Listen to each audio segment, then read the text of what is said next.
안녕하세요. 자연치유와 대체요법으로 사기암을 관리하고 있는 지혜와 성실입니다. 요즘 비가 많이 내리니까 좀 시원한 여름을 지내고 있죠. 아직 여름 더위는 아직 안 온 것 같지만 좀 시원하니까 살 것 같아요. 아직 오래된 얼굴들이 막 기억나는 요즘입니다. 우리 아마는 얼굴들은 기억나는 얼굴들은 많은데 제가 이름하고 얼굴을 매칭을 시키지를 못해서 전화번호가 입력돼 있어도 이분이 그분이었나? 그분이 이분이었나? 이 기억이 안 되는 거예요. 이제 자주 저한테 연락하시고 또 묻고 하시는 분들은 다 아는데 그냥 한번 다녀가시고 또 저한테 미안해서 못 오시고 하는 분들 가끔은 문자를 한 번씩 주세요. 제가 새로운 정보를 드릴 게 많은데도 못 드리고 있어요. 너무나 저한테도 고마운 분들이 많았고요. 또 이제 제가 약속을 제가 시골 가면 초대할게요 하면서 이렇게 저한테 가방을 예쁘게 직접 만들어서 갖다 주신 분, 뭐 이런저런 분들이 참 많은데 수건 만들어 주신 분, 정말 뜨개질해서 한 땀 한 땀 해서 보내주시고 제가 너무 많은 그 은혜를 받고 있지만 제가 제대로 보답을 해드리는 건가 가끔은 저 자신을 반성을 하게 됩니다.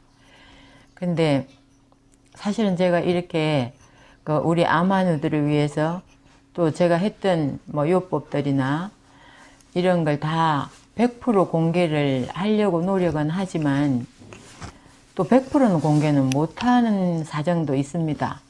그렇기 때문에 옛날에 오셨다가 그게 다라고 생각하지 마시고요. 새로운 정보는 저는 계속 공부를 하고 계속 사람을 만나고 이렇게 하다 보니까 정보는 계속 들어오고 있거든요. 그래서 혹시 새로운 좋은 거 없어요? 제가 상태가 지금 좋아졌으면 좋아지고 있어요.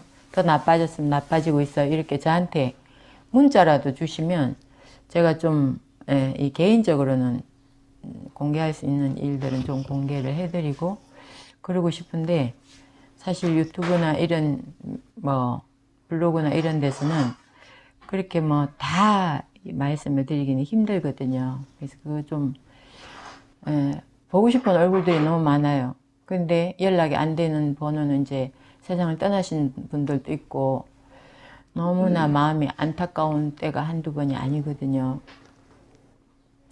그래서 연락을 제가 늘 바쁘니까 전화가 어떤 때는 이틀 동안 이틀 전에 온 문자도 답을 못 드릴 때가 있어요. 그렇지만 언젠가는 답은 드립니다. 그러니까 전화가 안 된다고 체념하지 마시고 문자를 남겨놓으시면 질문을 문자로 가능하면 문자로 남겨주세요. 제가 지금 유튜브 찍는 이런 시간도 전화기는 다 끊어버리거든요. 그리고 오늘 주제는요. 암 환자, 기운 빼는 마귀를 없애자. 이게 오늘 주제입니다. 우리가 기운이 빼면 안 되죠. 기운이 빠지면 암은 절대 낫지 않습니다. 암도 지 나름대로의 기운을 갖고 있거든요. 내 몸의 기운과 정신의 기운이 이 암을 제압을 해야 되는데 내가 기운이 빠지면 안 되겠죠. 그래서 그 기운 빼는 마귀를 없애야 됩니다. 그래서 그걸 좀 말씀을 드릴까 합니다. 암은 정신적인 부분과 육체적인 부분의 결합 상품입니다. 아시죠? 이렇게 결합된 이 질병이기 때문에 그냥 육체적인 질병은 치료하기가 쉬워요. 근데 암은 그렇지 않습니다. 정신과 육체가 결합 상품으로 만들어졌기 때문에 아주 고약한 질환입니다. 제가 그거 엄청 많이 느끼거든요. 그나마 제가 정신력이 좀 강한 편이에요. 그래서 이게 사기암임에도 몇 년 동안 지금 암을 오히려 줄이면서 살아가고 있지 않나. 더 확대되지 않는 것만 해도 참 감사하고 또 폐하고 척추는 없어진 것만 해도 참 감사하다는 생각은 합니다. 근데 그게 이 정신적인 부분도 상당한 역할을 하지 않나 이런 생각을 하니까요. 지금부터 제가 말씀드리는 걸 잘 들어보시고 정신무장을 좀 해야 되겠다 하고 생각되시는 분들은 정신분양을 좀 해보세요. 암의 직접적인 원인은 미세 기생충, 바이러스와 박테리아, 그리고 칸디다, 또 곰팡이를 칸디다라고 하죠. 그리고 환경 호르몬 독소, 이 세 가지입니다. 이 세 가지가 직접적인 원인이라고 많은 과학자, 의사들이 얘기를 했습니다. 그게 주장하는 그 학자들과 의사들이 많은데, 이놈들이 자리 잡고 자라게 하는 것은 우리 인체의 환경 조건입니다. 스트레스가 많을 경우에 인체는 과산성화되고, 과산성화된 혈액은 이 혈구가 따로따로 떨어져야 이렇게 미세혈관까지 들어가는데 이게 뭉쳐버리는 거예요. 산성화가 되면. 스트레스가 많기 때문에. 그러면 이게 뭉치면 미세혈관까지 못 들어가죠. 미세혈관까지 혈액 이동이 어려워지면 미세혈관에 무산소 지역이 생깁니다. 무산소 지역. 이게 혈액이 헤모글로빈을 실어서 산소를 거기다 붙여서 갖다 줘야 되는데 이게 안 들어가니까 안 가는 거죠. 이것이 암이 만들어지기에 아주 좋은 최적의 조건이 됩니다. 암세포는 혐기성 세포라고, 혐기성 세포는 공기를 싫어하는 거예요. 물론 암세포라고 얘기하지만 기생충이나 박테리아, 또 바이러스, 곰팡이도 마찬가지입니다. 산소가 없을 때 더 빨리 자랍니다. 그러니까 우리가 한여름에 이 창문을 다 닫아놓고 어디 한 3개월 여행을 갔다 와 보세요. 집안에 온통 곰팡이가 피어 있을 거예요. 이 공기 소통이 안 됐기 때문에. 그만큼 혐기성, 산소를 싫어하는 게 그 칸디다도 마찬가지예요. 그래서 이런 이제 제대로 안 들어가는 무혐기성 세포라는 것 때문에 우리는 산소가 엄청 많이 들어가야 되겠죠. 과산성화된 체질은 바이러스와 박테리아가 돌아다녀도 면역세포가 잡아먹을 힘이 없어져 버립니다.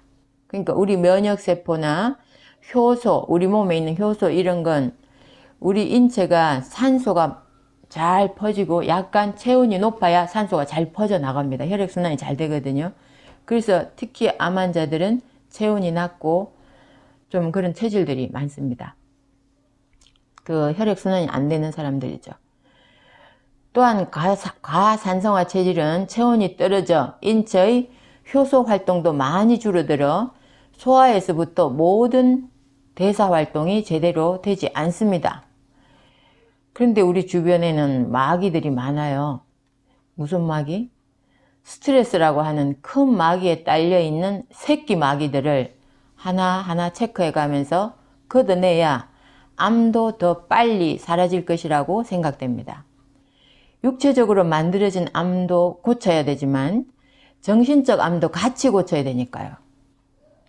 지금부터 스트레스라는 마귀의 새끼들을 어떻게 없앨 것인가에 대해 같이 생각해 보는 시간이 되셨으면 좋겠습니다. 제일 먼저 두려움, 공포의 마귀입니다. 스트레스를 지수별로 이렇게 나누는 도표가 있어요. 어느 책에서 제가 봤는데요. 가장 상위에 있는 것이 두려움입니다. 공포심. 공포심은 스트레스를 최고조로 올리는 그게 공포심인데, 사람은 영적 동물입니다.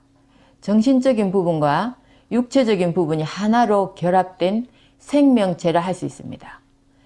육체적으로 아무리 잘 먹고 운동을 잘하고 최선을 다해도 늘 두려움이 마음속에 있다면 인체는 과산성화 체질을 벗어날 수가 없습니다.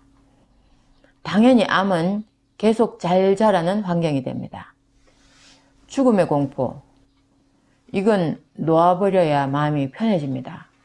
내가 죽고 사는 건 내 마음대로 안 돼요. 절대로 안 됩니다. 그렇기 때문에 죽음의 공포를 내가 갖고 있으면 오히려 내 명을 단축하지 길게 갈 수가 없어요. 어느 암환우가 저에게 찾아와서 울면서 암은 계속 커지고 병원에서는 더 이상 해줄 게 없고 2, 3개월 남았으니 준비를 하라고 하니까 이제 죽어야 하나 생각하면서 두렵다면서 눈물을 흘렸어요. 그래서 제가 갖고 있는 책을 보여준 게 있습니다. 암은 병이 아니다. 또 일본 의사가 쓴 시한부 3개월은 거짓말.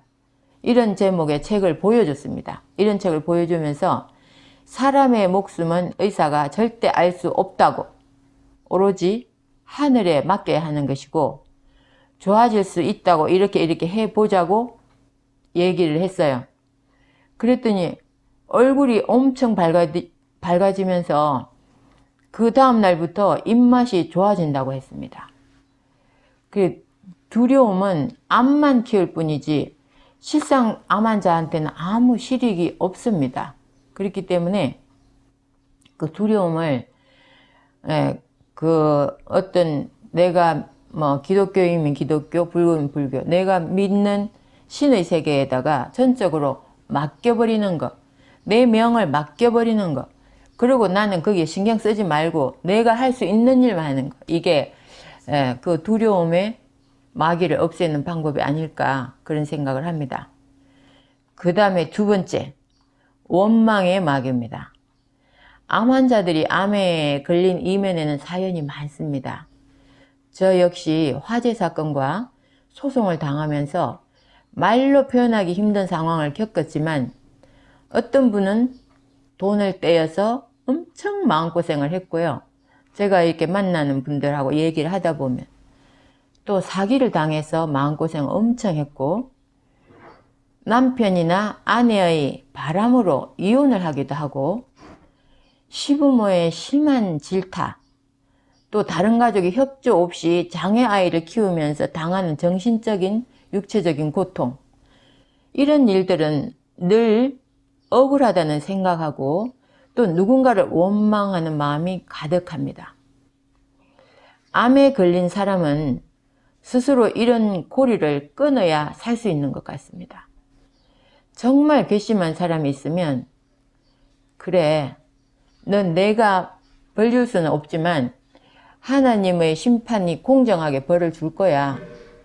그렇게 생각하면서 맡겨버리세요. 내가 그 사람을 찾아서 죽이고 싶어도 현실적으로는 그렇게 안 됩니다. 그렇다고 죽인다고 해서 또 그 마음이 없어질까요? 절대 그렇지 않습니다. 그렇기 때문에 저는 다분히 운명론자의 그 사고를 갖고 있는데 그게 어떤 면에는 또 편한 면도 있어요. 그냥 내가 뭐 사기를 당할 운이었나 봐. 내가 이런 운이었나 봐. 이렇게 그냥 생각을 하면서 또 억울한, 그 사람에 대해서 좀 억울하다 생각을 하시면 그냥 하나님의 심판에 맡기겠다. 이런 생각을, 뭐 사람이 심판하는 건 판사들도 다 뭐 로비하고 하면 또 뭐 유전무죄니 뭐 무전유죄니 이런 말도 있잖아요. 사람이 심판하는 건 공정하지 않아요. 아무리 공정하게 한다고 해도. 그래서 뭐 앞으로는 뭐 검사 판사도 뭐 다 AI가 할 거라고, 판례를 보고 나올 거라고 하는데 그게 더 공정하긴 할 것 같아요. 그렇다고 해서 뭐 우리가 나한테 뭐 나쁜 짓을 한 사람한테 내가 직접 그 사람을 죽일 수 없으니까, 그 사람을 벌 줄 수 없으니까 이 마음속으로 늘 원망하는 마음을 가지거든요. 그러면 그 원망하는 마음이 암을 키웁니다. 그렇기 때문에 그것도 내려버리세요. 내려버리셔야 되고요. 그 다음에 세 번째, 이거는 육체적인 질병, 육체적인 것도 있는데 통증의 마귀입니다. 통증은 육체적 질병으로 인한 결과지만 통증으로 인해 암 환자는 정신적으로 더 무너지기가 쉽습니다. 저도 심각할 때는 정말 이대로 죽는 건가 싶었거든요. 그러니까 통증이 심각하면 죽는 건가, 뭐 죽으려면 이 정도는 아파야 되겠지 이런 생각도 들었고요. 그런데 삶의 의지가 약해질 수 있어요. 제가 경험이에요. 제가 경험을 해보니까 많이 아플 때는 차라리 죽는 게 편하지 않을까 이런 생각도 들고, 이 통증을 없애지 못하면 내 삶의 질이 엉망이 되기 때문에 마음적으로 마음이 무너지면 또 몸도 무너지는 악순환이 계속됩니다. 그렇기 때문에 이 마음이 무너지기 전에 통증이 오면 빨리 잡아야 돼요. 빨리. 저는 그 통증을 제 경험상으로 한 6개월 걸쳐서 통증을 잡았거든요. 그런데 당연히 암 환자는 통증이 있는 거야. 뭐 이제 암에 걸렸으니까 어쩔 수 없지. 그렇게 하면 통증을 못 잡죠. 그래서 통증은 반드시 잡을 수 있어요. 정신적으로도 잡을 수 있고요. 제가 책에서 공부한 내용을 지금 아직은 이제 공부를 하고 있는 중이라 말씀 못 드리는데, 양자의학이라는 공부를 하고 있는데, 그게 보면 통증을 없애는데도 좋은 음악을 듣는다든가, 이 기계적인 음악 말고 좋은 자연의 소리, 또 내 주변에서 정말 나한테 불편하게 하는 사람의 목소리, 그건 들으면 기분 나쁘고, 그런 목소리 계속 노출되면 통증이 온다고 해요. 그래서 그런 사람하고 떨어져 살아야 되죠. 내가 그 사람 목소리만 들으면 내 가족 중에 또 나를 막 핍박하고 이런 사람이 있다. 떨어져 사는 게 좋죠. 그래서 이런 것도 상당히 효과가 있다고 보고요. 또 저는 통증을 없앨 때 심호흡을 많이 했고요. 전 이 폐에 암이 있었기 때문에 콕콕 찌르는 통증이 있었거든요. 그래서 산에 가면 심호흡을 굉장히 많이 했습니다. 심호흡을 많이 하면 콕콕 찌르던 통증이 싹 가라앉아요. 그래서 그랬던 경험이 있고요. 통증 없애는 데는 물도 많이 마셔야 됩니다. 물 많이 마시고 우리가 할 수 있는 거, 물론 통증 없애는 뭐 MSM이나 뭐 또 구충제도 약간 통증 없애주는 역할도 하고요. 커피 관장도 없애주고, 또 뭐 그래도 저래도 안 되면 진통제를 드시는 분들이 있어요. 근데 저는 2시간 간격으로 잠을 깨는 통증에도 진통제는 안 먹어봤습니다. 근데 이제 어느 의사 선생님은 그건 바보 같은 행위다. 진통이 멎어서 잠을 푹 자야지 무슨 소리냐, 이런 말씀도 하시더라고요. 근데 저는 좀 무식했던 것 같아요. 뭐 이대로 살다 죽지 뭐 이 생각을 했기 때문에 통증에 대해서 뭐 진통제를 먹어본 일은 없습니다. 그런데 이렇게 멀쩡한 사람에게 암 오진이 있었는데 한 달 만에 3kg가 빠졌다는 사람도 있습니다. 그러면서 막 통증이 오더라는 거예요. 그래서 이렇게 극심한 스트레스가 몸을 망가뜨리는 거죠. 병원에서 당신은 6개월밖에 못 삽니다 하면 정말 6개월만 살고 죽는 사람도 있다고 해요. 멀쩡한 사람이. 왜? 그렇게 생각하면 생각한 대로 가는 거예요. 그래서 그거는 병원에서 하는 말을 100% 믿고 스스로 6개월의 한정을 지우기 때문이라고 책에 나오더라고요. 통증보다 더 중요한 것은 그 통증으로 인해 스스로 삶의 의지를 꺾어버리는 겁니다. 그래서 통증은 가능하면 빨리 잡는 것이 좋습니다. 통증을 잡는 방법은 다양합니다. 초기에는 잡기가 쉽지만 그 통증이 굳어져 버리면 오래된 통증은 점점 더 어려워집니다. 그래서 가능하면 통증이 시작될 때 적극적인 노력을 해보시라고 그렇게 말씀드리고 싶습니다. 제가 말씀드렸죠. 통증을 어떻게 잡으라고. 그 다음 불면증의 마귀가 있습니다. 자, 우리가 불면증에 걸린 사람들 정말 너무 힘들다고 해요. 저도 가끔은 불면증이 있어요. 근데 그 불면증은 제가 의도한 불면증입니다. 내가 꼭 읽어봐야 될 책이 있다. 그럼 이 책을 읽다 보면 그냥 잠을 못 자는 거예요. 그래서 그래도 제가 잠을 자려고 노력은 하는데요. 수면은 모든 질환의 치료에 중요한 약이라고 할 수 있습니다. 잘 때 인체는 면역 시스템을 가동시킨다고 하는데 잠을 못 자는 건 제대로 치유 효과가 일어날 수 없다는 뜻이거든요. 저는 불면증이 가끔 있는데 책을 읽을 때 날밤을 새는 적이 가끔 있습니다. 그래서 밤에는 가능하면 책을 읽지 말아야 되는데 뭐 시간이 없다 보니까 또 책을 밤에 자꾸 읽게 되네요. 그런데 저녁 8시에서 8시 반 사이에 CBD 오일 1스푼하고 멜라토닌 한 알, 이걸 먹으면 책을 읽어도 잠이 잘 와요. 그래서 꼭 읽어야 될 책이 있는 날에는 이걸 안 먹어요. 이걸 읽어야 되겠다. 그 푹 자야 되겠다 하는 날은 먹어요. 그래서 이렇게 해서 저는 이렇게 잠을 좀 조절해 가면서 시간 관리를 하고 있는데, 뭐 그것보다는 푹 자는 게 더 좋겠죠. 낮에 햇볕 보면서 운동을 한 날에는 잠이 잘 오는 것 같습니다. 늘 불면증에 시달리는 분들에게는 수면제보다는 운동과 식품 등으로 수면을 유도하는 방법이 더 좋지 않을까, 그런 생각을 해봅니다. 그 다음 5번째, 신경질의 마귀가 있습니다. 몸은 아프고 뭔가 마음대로 되지 않는 일이 있으면 신경질이 납니다. 저도 가끔 일은 밀리고 마음대로 진척이 안 되면 속에서 막 열불이 날 때가 있거든요. 그런데 신경질은 스트레스 지수를 지속적으로 올립니다. 웬만하면 넉넉한 마음으로 이해하려는 마인드 컨트롤이 필요합니다. 스트레스가 쌓이면 절대 암은 낫지 않습니다. 근데 신경질을 내면 내 가족이 나를 케어하는데 지치기가 쉬워요. 이게 가족이 지치면 손해보는 사람은 바로 나거든요. 이게 암 환자란 말이에요. 암 환자 가족이 지치지 않도록 내가 할 수 있는 일 내가 하고, 신경질 내지 말고 좀 넉넉하게, 그리고 나 때문에 고생하는 가족에 대해서 미안하다는 말을 하고 고맙다는 말을 하고 하면서 이렇게 살다 보면 자신도 모르게 신경질이 좀 가라앉을 거예요. 그래서 신경질 마귀를 없애야 됩니다. 그 다음에 6번째, 욕심의 마귀입니다. 암 환자 중에는 드문 일이지만 유난히 욕심이 많아서 제 생각이 그래, 저 사람 죽을 때 싸들고 갈 건가 하는 생각이 들게 하는 사람이 있습니다. 참 평소에 욕심이 많은 사람은 먹는 것에도 욕심을 부리고 더 많이 잔뜩 먹는 경향이 있어요. 그런데 지나치게 욕심을 부리는 사람은 만족이 없는 사람이거든요.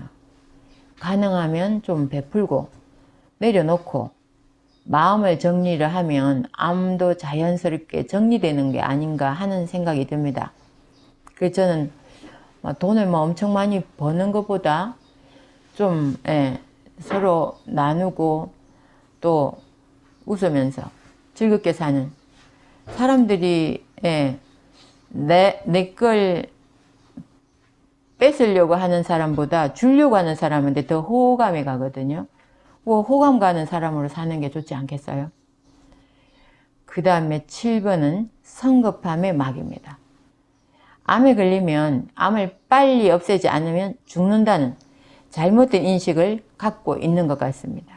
물론 현대의학에서 이미 이건 다 사람들한테 많은 그 세뇌를 시켜놓은 것도 있는 것 같습니다. 많은 책에서 암은 죽지 않는 병이라고, 자꾸 건드리면 암이 성이 나서 더 빨리 크는 거라고 나옵니다. 그러니까 암을 자꾸 건드리니까 이 항암제로 암이 100% 없어지지는 않아요. 어느 정도 제압을 하죠. 그런 다음에는 내 면역을 확 올려서 이걸 내 몸이 처리를 해야 부작용 없이 낫는 거죠. 끝까지 항암을 하다 보면 정말 막 다른 데로 자꾸 가요. 이것들이 성질이 나서 이제 더 빨리 더 다른 데로 막 가고 숨바꼭질을 해요. 항암제하고 암하고. 거기는 줄어요. 몇 달 있다 보면 엉뚱한 데서 또 올라와요. 그런 거 여러분 엄청 많이 경험했을 겁니다. 그런데 그게 성급함 때문에 자꾸 발본색원하려고 하는 마음이 있어서 여기에 암이 있으면 이거 죽이고, 또 몇 달 있다 CT 찍어서 폐에 또 나타나서 그거 또 죽이고, 또 몇 달 있다 CT 찍으면 간에 또 나타나 그거 또 줘야 돼요. 이러다 보면 몸은 점점 망가져요. 이 면역은 떨어지고. 그래서 그런 이제 그게 그 암을 제압을 어느 정도는 해놓고 그걸 건강한 그 자연 치유나 뭐 약간 구충제도 상당히 효과가 발휘되는 분들이 많이 있고 하니까 그런 걸로 좀 바톤 터치를 해서 내 면역을 살리는 방향으로 가셔야 된다고 저는 생각을 하거든요. 암 환우들을 만나보면 항암을 50회, 60회 하신 분들도 있습니다. 그렇게 많은 항암에 살아있는 것이 신기할 정도죠.